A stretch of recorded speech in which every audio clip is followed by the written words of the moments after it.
Subscribe now and press the bell icon. Never miss an update. Yes we are live now. This is Shivani Singh from examination. हम discuss करेंगे सीटेट को target करते हुए important questions को। आज जो है हमारा सेशन फिर से वही है सीडीबी प्रैक्टिस क्वेश्चंस। ये जो है आपकी क्लास 8 होने वाली है और इसमें जो है हम मैक्सिमम 10 क्वेश्चंस को डिस्कशन करेंगे अच्छे से और उसमें 4 ऑप्शंस होंगे। 4 ऑप्शंस को अच्छे से डिस्कशन करेंगे, वन ऑप्शंस को बहुत ही बेटर तरीके से। और ये क्वेश्चंस आपके एग्जाम्स के लिए काफ़ी ज़्यादा एनालाइज भी होंगे। ये आपको जो है क्वेश्चंस काफ़ी बेटर लगने वाले हैं। फिर चलिए हम स्टार्ट करते हैं सीधा। अब भैया आप जो है यहाँ पर इंस्टा ये सब इनको जो है फॉलो कर सकते हैं। अब चलिए क्वेश्चन है कि एक सह शिक्षा कक्षा में लड़कों से शिक्षक यह कहता है लड़के बनो और लड़कियों जैसा व्यवहार मत करो, यह टिप्पणी क्या दर्शाता है। अब देखो 4 ऑप्शंस को देखना अच्छे से और फिर अच्छे से जो है आप यहाँ पे वो करना कि क्या ऑप्शंस हो सकता है करेक्ट। जाति भेदभाव का परिचायक है या फिर लड़कियों पर लड़कों को जीव वैज्ञानिक महत्ता को उजागर करता है या फिर लड़के लड़कियों के साथ व्यवहार का एक अच्छा एग्जाम्पल है या फिर कह सकते हैं कि लड़के लड़कियों में भेदभाव की रूढ़िवादिता धारणा को प्रकट करता है।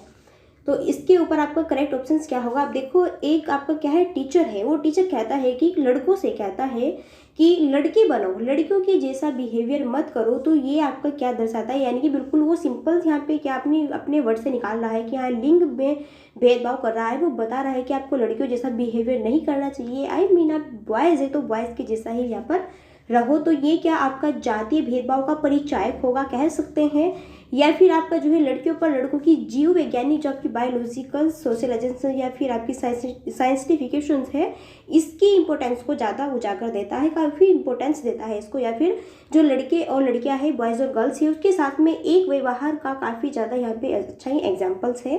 तो करेक्ट होगा कि ऑप्शन नंबर डी। बिल्कुल समझ चुके होंगे तो आपकी लड़के लड़कियों में भेदभाव की रूढ़िवादिता धारणा प्रकट करता है। तो बिल्कुल ये जो है यहाँ पे क्लियर दिख रहा है क्वेश्चंस में कि एक टीचर है। अब भैया आप टीचर है तो टीचर कभी भी लिंग के बारे में ऐसे यहाँ पे क्वेश्चंस को नहीं करेगा कि हाँ ये जो है यहाँ पे बॉयज़ है या फिर ये गर्ल्स है, बॉयज़ को गर्ल्स के अकॉर्डिंग नहीं बनना चाहिए, गर्ल्स को बॉयज़ के अकॉर्डिंग नहीं बनना चाहिए। आप देखते हैं कि यहाँ पे प्लेइंग होते हैं, खेल होते हैं, एक मिनट क्या होते हैं प्ले होते हैं जब है ना।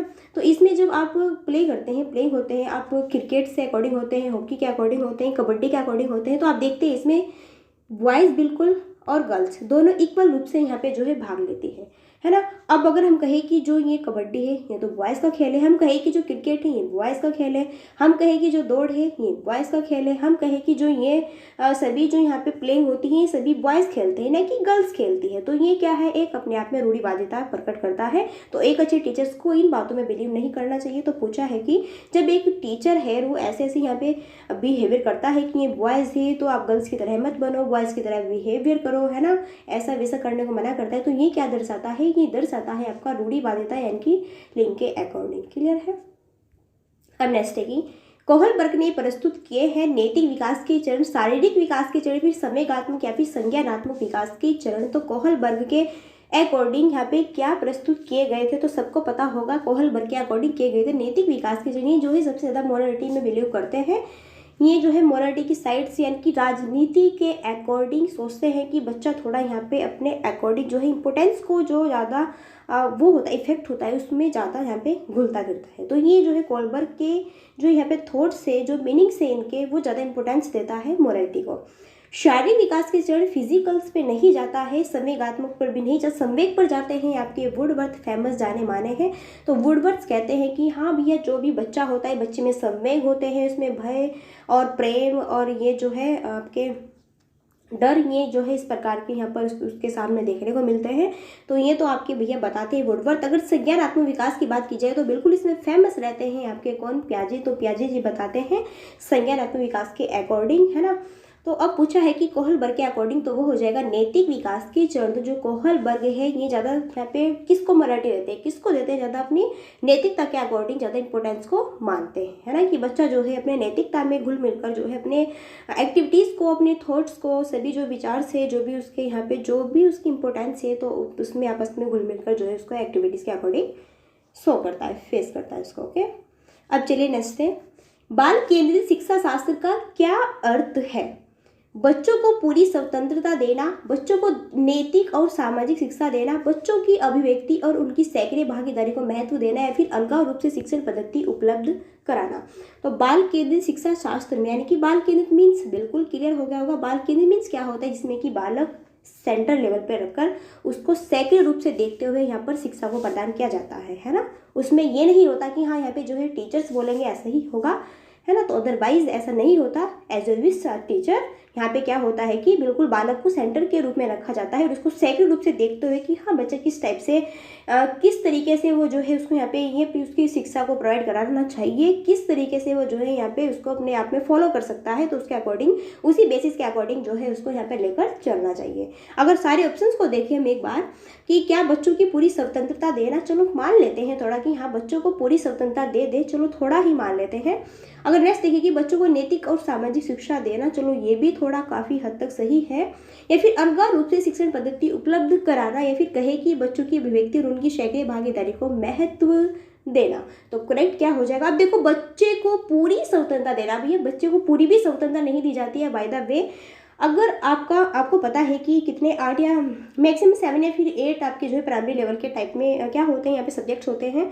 अगर आप बच्चे को पूरी यहाँ पे स्वतंत्रता दे देंगे, तो अगर टीचर पढ़ा रहा है हिंदी, तो बच्चे सभी बोलेंगे नहीं हमको तो इंग्लिश पढ़ना है, कोई बोलेगा नहीं मेरे को तो मैथ्स पढ़ना है, कोई बोलेगा नहीं मेरे को ये पढ़ना ही पढ़ना है। तो इतनी भी स्वतंत्रता नहीं मिलनी चाहिए जिससे कि बच्चा जो है अपने सब्जेक्ट से ही अब चला जाए, है ना। तो ये भी यहाँ पे करेक्टली नहीं होगा।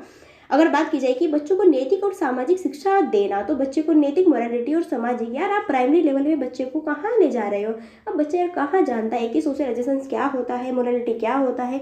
वो आप इस प्रकार की शिक्षा देंगे तो भाग जाएगा, बोलेगा यार क्या पढ़ा रहे हैं मेरे को, बिल्कुल माइंड से बाहर है, वो नहीं समझ पाएगा उस चीज़ों को। अगर देखिए कि अलगाव रूप से बिल्कुल जो है अलग करके, सभी बच्चों को अलग अलग रूप से करके उनको शिक्षण उपलब्ध कराना चाहिए, तो ये भी करेक्ट नहीं होगा। तो बिल्कुल अगर ऑप्शन नंबर सी की साइड कोई भी बच्चा गया है तो बिल्कुल करेक्ट है कि बच्चों की अभिव्यक्ति और उनकी सक्रिय भागीदारी को महत्व देना, यानी कि उनकी जो अभिव्यक्ति है, जो भी उनका व्यक्तिगत है, जो भी उनके इमोशंस है, जो भी उसका एक्सपीरियंस है, जो भी यहाँ पे उसके थॉट्स है, जो भी एक्टिविटीज़ है, उनके अकॉर्डिंग ही बच्चे को सक्रिय रूप से जो है यहाँ पर इंपॉर्टेंस देनी चाहिए कि हाँ बच्चा किस तरीके से सीख सकता है, बच्चा किस लेवल से है। अब बच्चे क्या होते हैं, कोई बच्चा बहुत ही कुछ बच्चे क्या होते हैं काफ़ी ज़्यादा गॉड गिफ्टेड होते हैं, प्रतिभाशाली होते हैं, और कुछ बच्चे क्या होते हैं मीडियम लेवल के होते हैं, और कुछ बच्चे क्या होते हैं सामान्य होते हैं। तो सभी को समावेशी रूप में, सभी को केंद्रित रूप में रखकर सभी को इक्वल रूप में जो है शिक्षा इस तरीके से प्रदान करनी चाहिए जिससे कि सभी बच्चों को यहाँ पे नॉलेजफुल ज्ञान हो सके। ओके, तो आपके जो यहाँ पे मेन आंसर होगा वो होगा सी, कि बच्चे की अभिव्यक्ति उसके इमोशंस को देखते हुए, है ना, उसकी पर्सनालिटी को देखते हुए, उसके इमोशंस को देखते हुए, उसके जो है यहाँ पर उसकी प्रतिभाशाली, उसके आईक्यू लेवल को देखते हुए, उसमें क्या है, कितना बच्चा गॉड गिफ्टेड है, क्या है मीडियम है, या फिर बिल्कुल ही क्या है बिल्कुल ही यहाँ पे क्या है सामान्य है। तो इस टाइप्स के जो भी सारे ये आपके एक्टिविटीज़ होती है, इन सभी को देखते हुए बच्चे को जो है यहाँ पर शिक्षा उपलब्ध करानी चाहिए। क्लियर है। चलिए नेक्स्ट है, वंचित वर्गीय पृष्ठभूमि के बच्चों को शिक्षा प्रदान करने के लिए शिक्षक को चाहिए कि क्या चाहिए, उन्हें बहुत सा लिखित कार्य दे, चलो उन्हें प्रतिभाशाली बच्चे के साथ शिक्षा न दे, ये तो थोड़ा कहा जाता है। अब उनके बारे में अधिक जानकारी जुटाने का प्रयास करें और उन्हें कक्षा में होने वाली चर्चा में शामिल करें, या फिर उन पर ध्यान ही ना दें, बोल दो निकलो आप यहाँ से, हम आप पर ध्यान ही नहीं देंगे, और दूसरे शिक्षार्थियों के साथ अंतरक्रिया नहीं कर सकते। उनको बोल दो कि आप में इतनी नॉलेज नहीं है कि आप उन बच्चों के साथ में जो गॉड गिफ्टेड है या फिर जो मीडियम्स लेवल के हैं आप उनमें नहीं घुल मिल सकते। तो इस टाइप से आप उनको जो है निगेटिव थॉट्स देकर बाहर निकाल दो। तो क्या होना चाहिए, एक वंचित वर्ग की पृष्ठभूमि से बच्चा गया है अपने स्कूल्स में, तो शिक्षा प्रदान करने के लिए शिक्षक को क्या चाहिए। बाय द वे वो बच्चा काफ़ी, आप उसको मान सकते हैं वो वंचित वर्ग यानी कि पृष्ठभूमि काफ़ी आर्थिक स्थिति जो है अच्छी बेटर नहीं है, तो उसके अकॉर्डिंग बच्चा अपने स्कूल्स में आता है। तो एक टीचर्स को उसके एक्सपीरियंस को देखते हुए, उसकी जो है यहाँ पे व्यक्तिगत सारणी को देखते हुए किस टाइप्स की यहाँ पे जो है उसको फॉलो करना चाहिए बच्चे को किस तरीके से। अगर देखें यहाँ पे सारे ऑप्शंस को कि उन्हें बहुत सा लिखित वर्ग दे, तो नहीं होगा ऐसे, या फिर उनको जो है शिक्षा ही न दे, ठीक है, या फिर कहे कि उन पर ध्यान ही न दे, या फिर कहे कि उनके बारे में अधिक जानकारी जुटाने का प्रयास करें और उन्हें कक्षा में होने वाली चर्चा में शामिल करें। बिल्कुल करेक्ट है। पहले तो उनका आप रीजन समझो, कारण समझो, समस्या समझो क्या है। तेरे को क्या प्रॉब्लम्स है बताओ, कहाँ पर क्या प्रॉब्लम्स आ रही है, क्या आपको नहीं करना है, क्या फिर आपसे नहीं हो पा रहा है, बताओ, मैं आपको वही बताऊंगा। सो ये सजेशंस एक अच्छे आपके टीचर्स का होना चाहिए, और उसको जो है फिर आप जो भी यहाँ पे चर्चा करते हैं, जो भी एक्टिविटीज़ करते हैं सभी स्टूडेंट्स के साथ में, है ना, वो चाहे किसी भी टाइप का स्टूडेंट्स हो समावेशी रूप से, तो बिल्कुल इक्वल रूप से उसको भी चर्चा में शामिल करना चाहिए, जिससे कि बच्चा क्या हेजिटेशन को फील न करे और वो भी सीख सके, क्योंकि हर बच्चे में कितने अपनी एक क्वालिटीज़ होती है, वो चाहे किसी भी फील्ड में हो। चलो हम ये नहीं कह सकते कि हाँ वो पढ़ने में ही अच्छा बेटर होगा, नहीं, वो किसी भी फील्ड में अच्छा हो सकता है। पढ़ाई के लेवल में तो आपके प्लेइंग वगैरह भी होते हैं, तो वहाँ पे मान लिया वहाँ पे वो जो बच्चा है काफ़ी क्या हो, काफ़ी ज़्यादा बहुत ही ज़्यादा प्रतिभाशाली हो, काफ़ी ज़्यादा गॉड गिफ्टेड मान सकते हैं उसको, तो ये नहीं होता कि हाँ जो प्रतिभाशाली बच्चे होते हैं वो सारे ही वर्क में इक्वल रूप से होते हैं। क्लियर है? तो ये ऑप्शन नंबर आपका सी यहाँ पर करेक्ट होता है। चलिए नेक्स्ट है कि बच्चे के सामाजिकरण में परिवार ब्लैंक भूमिका निभाता है, मुख्य गुण, रोमांचकारी या फिर कम महत्वपूर्ण। तो बच्चे के सामाजिकरण में एक हमारी जो फैमिली होती है हमारे लिए क्या महत्वपूर्ण भूमिका निभाती है, तो मुख्य है, फिर गौण है, या फिर ओनली क्या है, रोमांचकारी है, या फिर कम इंपॉर्टेंस हमको देती है। तो बिल्कुल सिंपल सी बात है, क्या है, बहुत ही मुख्य है। तो बच्चे के सामाजिकरण में परिवार मुख्य भूमिका निभाता है, तो करेक्ट ऑप्शन आपका ऑप्शन नंबर ए यहाँ पर बिल्कुल राइट हो जाएगा। यानी कि कहे कि जो बच्चे के सामाजिकरण में सबसे पहले जो फैमिली होती है, बच्चा फैमिली में ही बर्थ लेता है, आपको पता है। अब बच्चा फैमिली में ही बर्थ लेता है, तो सबसे पहले जो है फैमिली की ये पूरी इंपॉर्टेंस होती है कि बच्चे को बिल्कुल मुख्य रूप में, बिल्कुल सेंटर लेवल में बहुत ही बेटर तरीके से अच्छे इन्वायरमेंट में रखकर उसको अच्छे जो है यहाँ पे डेवलप हो सके, उसका अच्छी जो है यहाँ पे सभी उसकी जो है सारी चीज़ उसको प्रोवाइड करानी चाहिए। तो इस टाइप का माहौल बनाकर एक बहुत ही मुख्य, बहुत ही ज़्यादा इंपॉर्टेंस उसको देनी चाहिए, काफ़ी बेटर तरीके से, काफ़ी अच्छे अच्छे उसको जो है थॉट्स, काफ़ी अच्छी अच्छी एक्टिविटीज़, काफ़ी अच्छे अच्छे जो है मान सकते हैं। क्योंकि आपने देखा होगा जब बच्चे का बर्थ होता है तो सबसे पहले तो बच्चा अपनी फैमिलीज में ही होता है बड़ा, सबसे पहले तो स्टार्टिंग में, है ना। फिर लास्ट जो स्टेज होती है वो होती है आपकी विद्यालय की। फर्स्ट अगर मानते हैं हम, फर्स्ट माता पिता मानो, या फिर फर्स्ट आपका विद्यालय मानो, है ना, या फिर फर्स्ट आप कुछ भी मानो उसका, तो सबसे पहला है उसका परिवार, उसकी फैमिली। क्लियर है? तो ये जो है हमारे लिए बहुत ही ज़्यादा इंपॉर्टेंट रोल प्ले करती है, तो करेक्ट हो जाएगा यहाँ पर मुख्य। चलिए नेक्स्ट है, निम्नलिखित में से कौन सी स्थिति बाल केंद्रित कक्षा कक्ष को प्रदर्शित कर रही है। तो बाल केंद्रित कक्षा कक्ष को कौन सी यहाँ पे प्रदर्शित कर रही है, तो ऑप्शंस को देखेंगे चारों अच्छे से, और जो भी होगा उसको डिस्कशन करके अच्छे से यहाँ पे बताना है कि क्या आपके IQ लेवल के तरीके से क्या यहाँ पे करेक्ट हो सकता है। अब अगर ऑप्शन देखें कि एक शिक्षा जिसमें शिक्षिका नोट लिखा देती है और शिक्षार्थियों से ले लेती है। अब कहे कि सभी बालकों को उनकी प्रतियोगिता के अकॉर्डिंग सक्रिय रूप से प्रेरित करें, या फिर शिक्षक को ज्यादा वरीयता दे, फिर कहे कि दाखिले संबंधी कठोर प्रक्रिया को बढ़ावा देती है। तो बाल केंद्रीय कक्षा कक्ष में क्या प्रदर्शित करती है आपकी टीचिंग लेवल। तो क्या एक शिक्षा जिसमें शिक्षिका नोट लिखा देती है और शिक्षार्थियों से ले लेती है, क्या करती है, एक टीचर है कोई, है ना, क्या करती है, चलो आती है बोर्ड्स के सामने खड़ा होती है और बच्चों को क्या लिखा देती है, नोट्स लिखा देती है और बोल देती है लिख लो, रट्टा मार लो और बस मिल गई, समझ में आया ना आया मुझे कोई मतलब नहीं है। तो ये क्या बात हुई भैया, तो कुछ नहीं हुई, निकलो आप। अब अगर बात कीजिए ऑप्शन नंबर बी की, सभी बालकों को उनकी प्रतियोगिता के अकॉर्डिंग सक्रिय रूप से प्रेरित करना चाहिए, बिल्कुल ऑप्शन तो हमारा यही बिल्कुल करेक्ट होगा, देखते ही पता चल रहा है।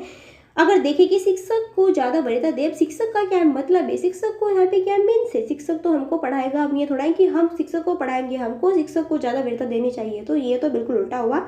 ये तो आपका क्या होगा, डी पॉजिटिव हो गया, पॉजिटिव होना था, है ना।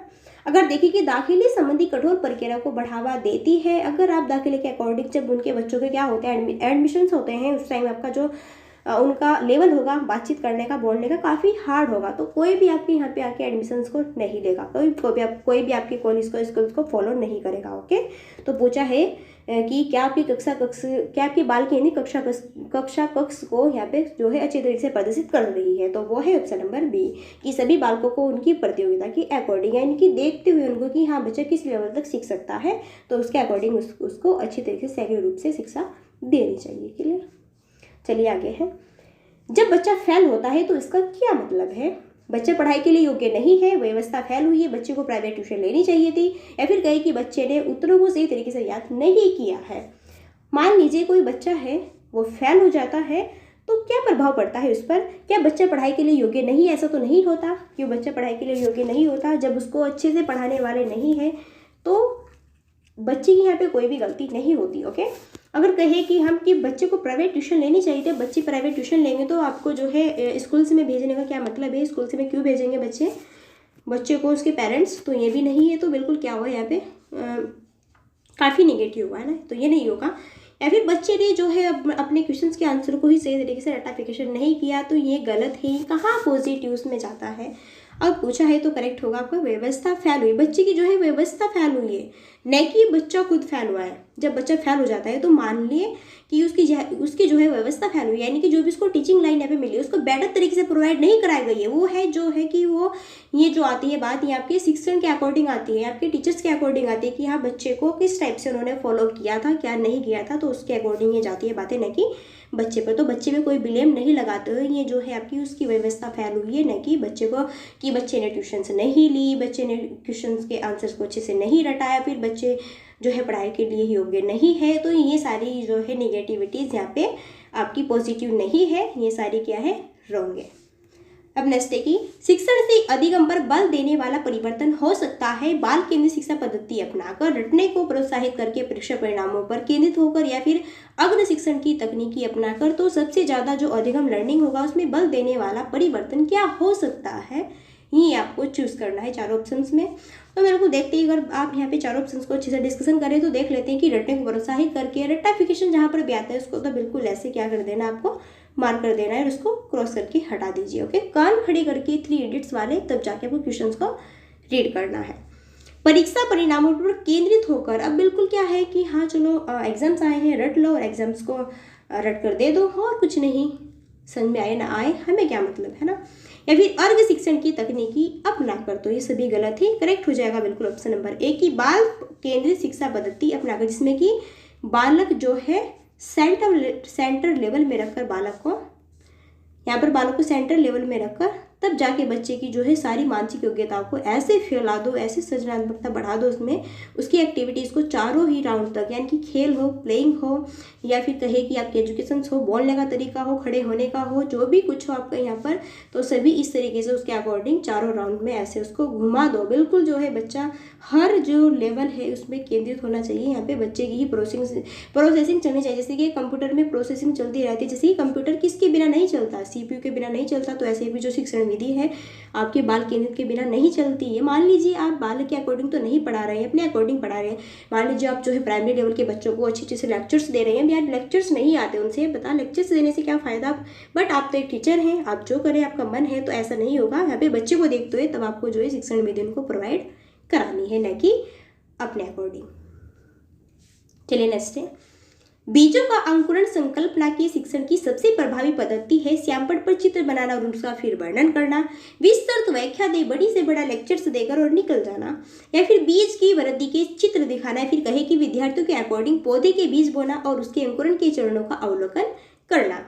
अब आप जो है बीजों का अंकुरण संकल्पना के लिए शिक्षण की सबसे प्रभावी यहाँ पे पद्धति क्या होगी, आप जो है कुछ लगा रहे हो पौधे, कुछ भी प्लांट्स वगैरह, कुछ भी बीज वगैरह है ना, उनको आप क्या करें बो रहे हो, तो आपको क्या करना चाहिए, क्या श्यामपट्ट पर दिखा दो, जाकर उसका चित्र बनाकर उसका एक अच्छा सा टॉपिक्स पे क्या है आप लेक्चर्स दे दो, या फिर एक विस्तृत बहुत ही लंबा लेक्चर्स देकर निकल जाओ। प्राइमरी लेवल के बच्चों का आप लेक्चर्स दोगे ना, तो बच्चा आपको बोलेगा या क्या पढ़ा रहे हैं टीचर से, क्या है ये, क्या बता दिया इन्होंने हमको।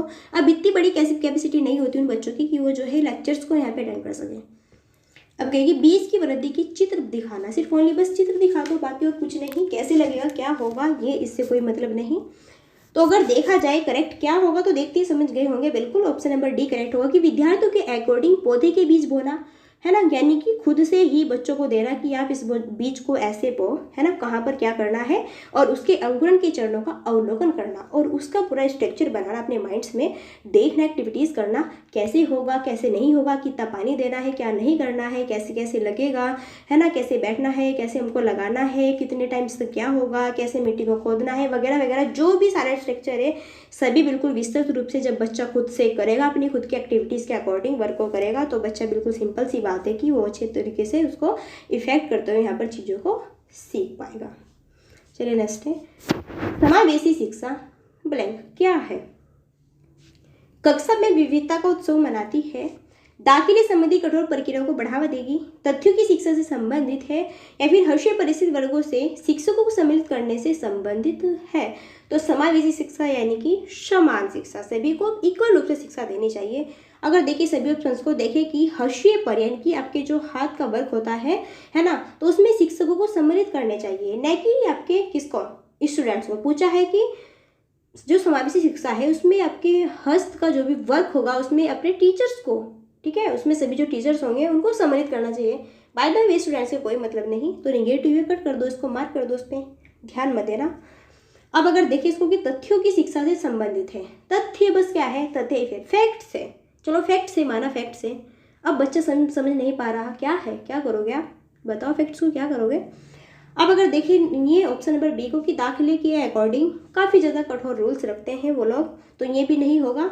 तो करेक्ट होगा कि कक्षा में विविधता का उत्सव मनाती है, तो बिल्कुल, यानी कि जब समावेशी कक्षा है ना, जब समावेशी शिक्षा है, यानी कि कहे कि आप सभी बच्चों को जो है इक्वल रूप से शिक्षा देते हैं यहाँ पर। तो जब आप सभी बच्चों को इक्वल रूप से शिक्षा देते हैं तो बच्चा क्या है, कक्षा में बिल्कुल विविध रूप से उत्सव मनाता हुआ आपको नजर आएगा, बड़ा हैप्पी होगा, क्योंकि सभी बच्चों को इक्वल रूप से देखा जा रहा है। ये नहीं सोचेगा कोई भी कि हाँ मेरे को इस लेवल पे देखा जा रहा है, मेरे को ये करा जा रहा है, मेरे को इस लेवल से देखा जा रहा है, ऐसा नहीं फील करेगा बच्चा। बच्चा सोचेगा कि हाँ जैसे वो बच्चा है ऐसे ही मैं हूँ, एज अ विश, जैसे उस बच्चे को, जैसे कि आपके जो है टीचर्स आए, है ना, मान लीजिए आपके जो है मॉर्निंग टाइम में टीचर आए और टीचर ने हिंदी सब्जेक्ट्स को ओपन किया, है ना। अब मान लो कक्षा में 50 बच्चे हैं, देखना एग्जाम्पल काफ़ी बेटर है। मान लीजिए कि मॉर्निंग टाइम में हमारे टीचर्स आए क्लासेस में और वो जो है हिंदी की यहाँ पे लेक्चर्स लेने वाले हैं, है ना। अब मानो कि क्लास में एक 50 बच्चे हैं। अब इन 50 बच्चों में, मान लीजिए इन 50 बच्चों में 30 बच्चों को तो जो है बोल दे टीचर ने आप क्लास में बैठो, बाकी के 20 बच्चों को बोल दे कि आप थोड़ा बाहर जो है मैं हिंदी पढ़ा दूँ, है ना।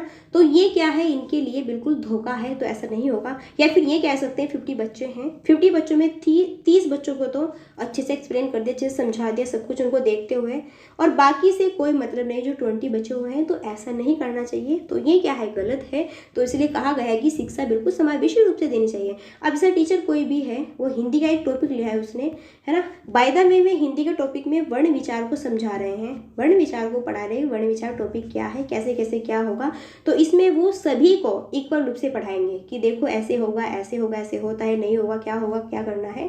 क्लियर है, न कि ये कि सिर्फ ओनली 1-2 बच्चे पर ही ज़्यादा फोकस रखे, तो ऐसा नहीं होगा। सभी बच्चों पर इक्वल रूप से, अगर एक बच्चे से क्वेश्चन किया है तो सभी से क्वेश्चन करो और पुटअप करो, अच्छे से अपने विचारों को तर्क वर करके बिल्कुल एक्टिविटीज़ को अपनी फुल एनर्जी के अकॉर्डिंग उसको फॉलो करो। क्लियर है, तो करेक्ट होगा ऑप्शन नंबर ए। तो आई होप यू कि क्वेश्चंस आपको अच्छे लगे होंगे, है ना। तो ये क्वेश्चंस आपको कैसे लगे, आउट ऑफ यू 10 क्वेश्चंस थे, कितने आपके राइट हुए, कितने क्वेश्चंस पे 3 मारा, जरा मेरे को बता देना कमेंट बॉक्स में जाके।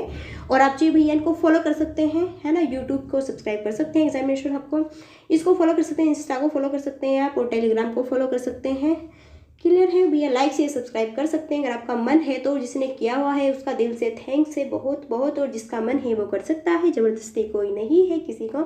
सो फिर चलिए मिलते हैं, कोई प्रॉब्लम्स होगी तो मेरे को बता देना, ओके। सो फिर मिलते हैं नेक्स्ट वीडियो में, तब तक के लिए so thanks for watching, keep study and bye bye.